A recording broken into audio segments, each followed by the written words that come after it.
जळगावच्या एरंडोलमध्ये मुसळधार पावसाचा कहर, पाण्याच्या प्रवाहात दुचाकी आणि सायकल वाहून गेल्या। धुळे तालुक्यातील कापडणे येथील भात नदीच्या फरशी पुलावरून पूर असल्याने बैलगाडी वाहून गेली। गावातील युवकांच्या सतर्कतेमुळे पुरात वाहून जाणाऱ्या बैलजोडीचा शेतकऱ्यांनी प्राण वाचवले। रत्नागिरीतील जगबुडी नदीने धोक्याची पातळी ओलांडली। नदीकाठच्या गावांना सतर्कतेचा इशारा, बाजारपेठेत पाणी शिरण्याची शक्यता। गोंदिया जिल्ह्यात परतीच्या पावसाची जोरदार हजेरी, धान पिकांना धोका निर्माण होण्याची शक्यता। धाराशिव जिल्ह्यातील सीना कोळगाव धरण 100% भरलं। 8 नंबर 20 नंबर दरवाजातून सीना नदीपात्रात पाण्याचा विसर्ग सुरू। परभणीच्या जिंतूरमधील येलदरी धरणात खडकपूर्णा प्रकल्पातून पाण्याच्या विसर्गामुळे पाण्याची आवक वाढली। येलदरी जलाशय 100% भरण्याची स्थिती, धरणात सध्या 86% पाणीसाठा। धुळ्यात मुसळधार पावसामुळे शेतीचं मोठं नुकसान, कापडणे, धमाने, देवघाणे परिसरातील शेतीचं अतोनात नुकसान। पंचनामे करून नुकसान भरपाई देण्याची शेतकऱ्यांची मागणी। जळगावमध्ये मुसळधार पाऊस, केळी, कापूस, मका, ज्वारी, बाजरी पिकाचं मोठं नुकसान। माळा परिसरात केळीच्या बागा भुईसपाट। जळगावच्या रावेर तालुक्यात मुसळधार पावसामुळे शेतकऱ्यांचं मोठं नुकसान, कपाशी पीक जमीनदोस्त, बळीराजा संकटात। धुळे जिल्ह्यात पावसामुळे भाजीपाल्याचे दर कडाडले। ऐन पितृपक्षामध्ये भाजीपाल्याचे दर दुपटीनं वाढल्यामुळे सर्वसामान्यांचं बजेट कोलमडलं। भंडाऱ्याच्या गुंथारा गावात शिक्षकाच्या मागणीसाठी जिल्हा परिषदेच्या शाळेला पालकांनी टाळं ठोकलं।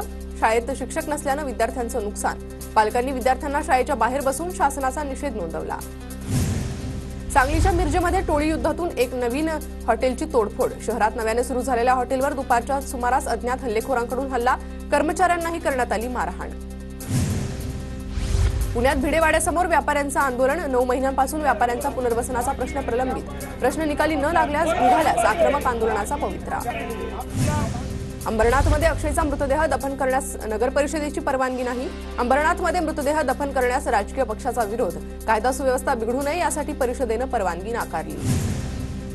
अक्षयचा मृतदेह पुरायला जागा मिळत नसल्यानं कुटुंबाची हायकोर्टात धाव। आज हायकोर्टात मृतदेह पुरवण्याच्या जागेसाठी अर्ज दाखल करणार। अक्षय शिंदेचे वकील अमित कटारनवरे यांची माहिती। पंतप्रधान मोदी रविवारी पुणे मेट्रोचं ऑनलाईन उद्घाटन करणार। भिडेवाडा राष्ट्रीय स्मारक आणि स्वारगेट कात्रज मेट्रो मार्गाचं भूमिपूजनही मोदींच्या हस्ते होणार। आज सकाळी 11 वाजता महाविकास आघाडी पुणे मेट्रोचं उद्घाटन करणार। मोदींचा कालचा दौरा रद्द झाल्यामुळे उद्घाटनावरून महाविकास आघाडी आक्रमक। उद्घाटनाला उशीर होत असल्यानं प्रवाशांचे हाल होत असल्याचा आरोप। पंतप्रधान मोदी रविवारी पुणे मेट्रोचं ऑनलाईन उद्घाटन करणार। भिडेवाडा राष्ट्रीय स्मारक आणि स्वारगेट कात्रज मेट्रो मार्गाचं भूमिपूजनही त्यांच्या हस्ते होणार। आज सकाळी 11 वाजता महाविकास आघाडी पुणे मेट्रोचं उद्घाटन करणार। मोदींचा दौरा रद्द झाल्यामुळे मविया आक्रमक। भाजप नेते हर्षवर्धन पाटील यांचं शरद पवार यांच्यासोबतचे पोस्टर व्हायरल। नव्या आकाशी नवी भरारी, हाती आपल्या विजयाची तुतारी, बॅनरवर उल्लेख, तर पोस्टर आम्ही व्हायरल केलं नाही, पवार गटाचं स्पष्टीकरण। हर्षवर्धन पाटील अजूनही वेट अँड वॉचच्या भूमिकेत, देवेंद्र फडणवीसांसोबत चर्चा करणार, पितृपंधरवाड्यानंतर निर्णय जाहीर करणार। रोहित पवारांनी एसआरपीएफ केंद्राच्या गेटवर फीत कापली, प्रशासनाचा विरोध झुगारत जामखेडमधील एसआरपीएफ केंद्राचं रोहित पवारांकडून लोकार्पण। आमदार रोहित पवारांना एसआरपीएफच्या केंद्रात जाण्यापासून पोलिसांनी अडवलं। पोलिसांनी कार्यकर्त्यांमध्ये बाचाबाची, कार्यकर्त्यांकडून फडणवीस राम शिंदेंविरोधात घोषणाबाजी। ज्यांनी आदेश दिले ते फक्त 2 महिन्यांचे पाहुणे आहे, रोहित पवारांचा सत्ताधाऱ्यांवर निशाणा। एसआरपीएफ केंद्र मंजूर केल्याचा जीआर माझ्याकडे आहे, केंद्र मंजूर केल्याचा कोणीतरी बॅनर लावलाय, रोहित पवारांची राम शिंदेंना टोला। मेट्रो लाईन्सचं उद्घाटन मोदींनी अनेकदा केलंय, मग पुन्हा उद्घाटन का करताय, सुप्रिया सुळेंचा सवाल। तर काय केलं पाहिजे हे आम्हाला कळतं, त्यांनी सांगू नये, बावनकुळेंचं प्रत्युत्तर। मालवण पुतळा दुर्घटना प्रकरणी चौकशी समितीकडून 16 पानी अहवाल, चुकीच्या वेल्डिंग कामामुळे पुतळा कोसळल्याचं अहवालात समोर।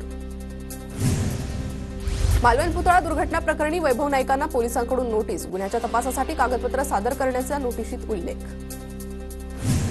केंद्रीय निवडणूक आयुक्त 2 दिवसांच्या महाराष्ट्र दौऱ्यावर, विधानसभा निवडणुकांच्या तयारीचा आढावा घेण्यासाठी दौऱ्याचं नियोजन।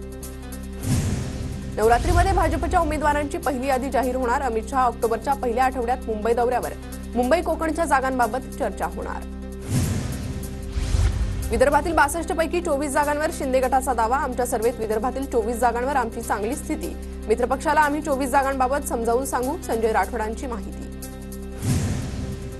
महाविकास आघाडीत शरद पवार गटाला 85 ते 90 जागा मिळण्याची शक्यता. तेवढ्या जागांसाठी तब्बल 1200 इच्छुक उमेदवारांचे अर्ज.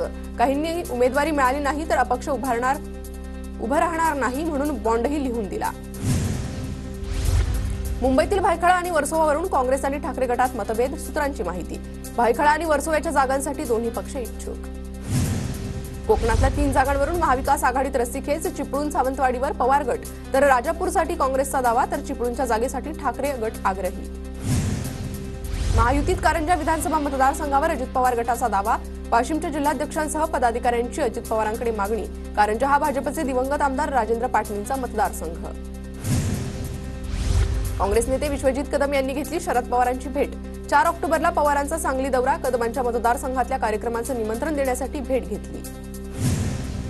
जळगाव ग्रामीणची जागा पवार गटाला नाही, कोणी अर्ज केला आहे का? गुलाबराव पाटलांचा सवाल. तर गुलाबराव पाटलांकडून दिशाभूल, मी पक्षाकडे अर्ज केल्याचं गुलाबराव देवकरांचं प्रत्युत्तर. अमरावतीत काँग्रेस आमदार सुलभा खोडकेंकडून अजितदादांच्या स्वागताचे बॅनर्स. सुलभा खोडके अजितदादा गटात प्रवेश करण्याच्या चर्चांना जोर.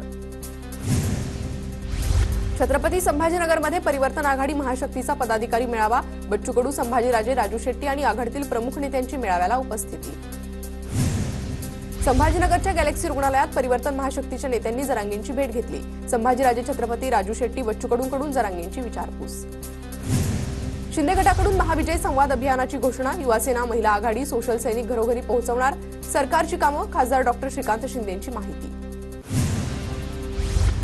राज ठाकरे 2 दिवसांच्या विदर्भ दौऱ्यावर. विदर्भातील विधानसभेच्या जागांचा राज ठाकरे आढावा घेणार. काँग्रेसमधून निलंबित नेते नरेंद्र जिचकार नागपूर विधानसभा मतदारसंघातून अपक्ष निवडणूक लढणार. नरेंद्र जिचकार यांची पश्चिम नागपूर विधानसभा मतदारसंघात जनआशीर्वाद यात्रा. सिंदखेड राजा मतदारसंघावर ठाकरे गटाचा दावा. दिलीप वाघ निवडणुकीच्या रिंगणात उतरणार, तर गायत्री शिंगणे यांचा देखील मतदारसंघावर दावा. पालघरमध्ये ऐन विधानसभेच्या तोंडावर ठाकरे गटात नाराजीचा सूर. ठाकरे गटाच्या शिवसैनिकांकडून आपल्याच पदाधिकाऱ्यांविरोधात सभा. अजितदादांच्या उपमुख्यमंत्री पदाला आता पूर्णविराम. त्यांचं सरकार आता जातंय. अजितदादा आमदारही राहणार नाहीत. संजय राऊतांचा अजितदादांवर निशाणा. सीएम पदाच्या चेहऱ्यावरून वाद. काँग्रेस केंद्रीय नेतृत्वाची मध्यस्थी. आपलंच सरकार येईल हा अति आत्मविश्वास घात करू शकेल. मुख्यमंत्री पदाच्या चेहऱ्यावरील वादावर नेत्यांना सबुरीचा सल्ला.